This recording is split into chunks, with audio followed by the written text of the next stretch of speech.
Assalamualaikum warahmatullahi wabarakatuh. Perkenalkan, nama saya Latifah Febi Mujriyatama dari kelas 10 IPA 2. Jadi di sini saya akan menjelaskan tentang contoh soal grafik fungsi sin dan cos. Selamat menyaksikan. Grafik fungsi trigonometri. Jadi kita langsung ke soalnya aja.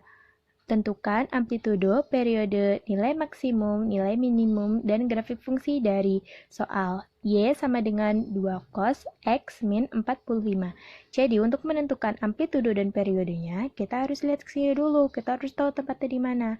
Kalau amplitudo itu tempatnya di setelah Y, kalau misalnya periode itu tempatnya di setelah sin gitu. Jadi untuk menjawabnya kita bisa tahu ya dia tempatnya di mana. Berarti udah kelihatan banget nih. Berarti amplitudonya itu 2.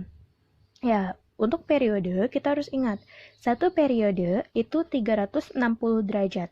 Ini kan soalnya agak beda ya sama di sini. Kalau misalnya di sini di setelah sin itu kan ada angkanya. Kalau misalnya kayak gini gimana? Setelah cos nggak ada angkanya, berarti kita perinnya per 1.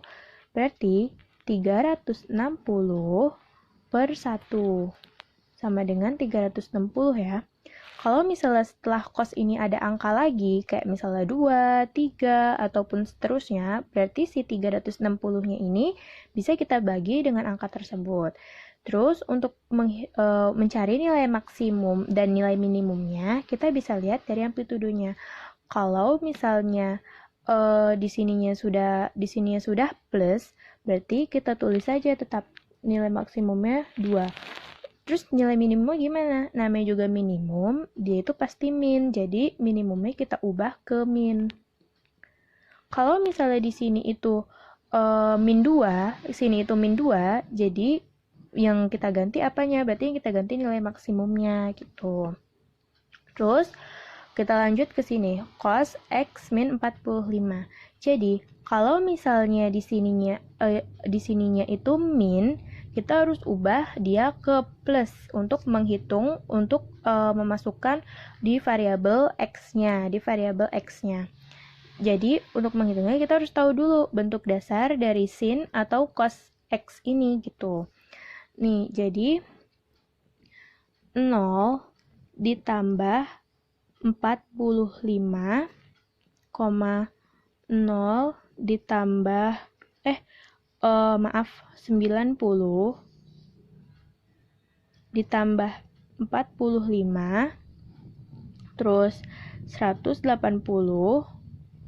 ditambah 45, lanjut 270 ditambah 45, setelah itu 360 ditambah 45. Nah, di sini tinggal kita hitung. Berarti berapa? Di sini 0 tambah 45 itu 45, 90 ditambah 45 itu 135, 180 ditambah 45 itu 225, 270 ditambah 45 itu 315, dan 360 ditambah 45 itu 405. Nah, setelah itu kita masukin ke variabel X-nya. Gitu. Jadi 45, 135, 225, 315, dan terakhir 405. Jadi di sini saya sudah mengisi variabel Y-nya. Gimana sih cara ngisi variabel Y-nya? Jadi, variabel X-nya ini tinggal dimasukin ke sini, lalu dihitung pakai kalkulator juga bisa kan. Untuk membuat grafiknya, kita lihat dulu untuk membuat alat bantunya supaya kita lebih gampang mengerjakannya.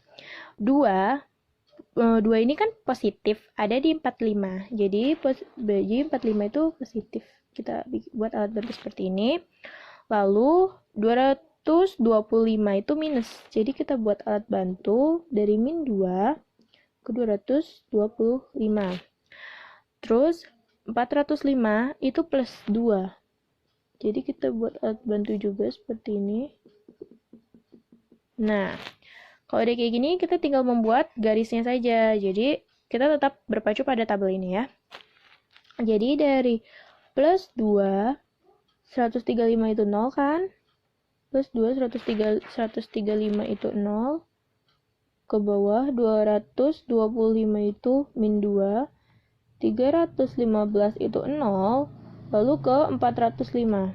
Nah, jadi grafiknya itu seperti ini kurang lebih. Bisa kita tebelin dulu macam kayak gini. Bisa kita tebelin. Oke. Jadi grafiknya seperti ini. Oke, sekian penjelasan dari saya. Kurang lebihnya mohon maaf. Assalamualaikum warahmatullahi wabarakatuh.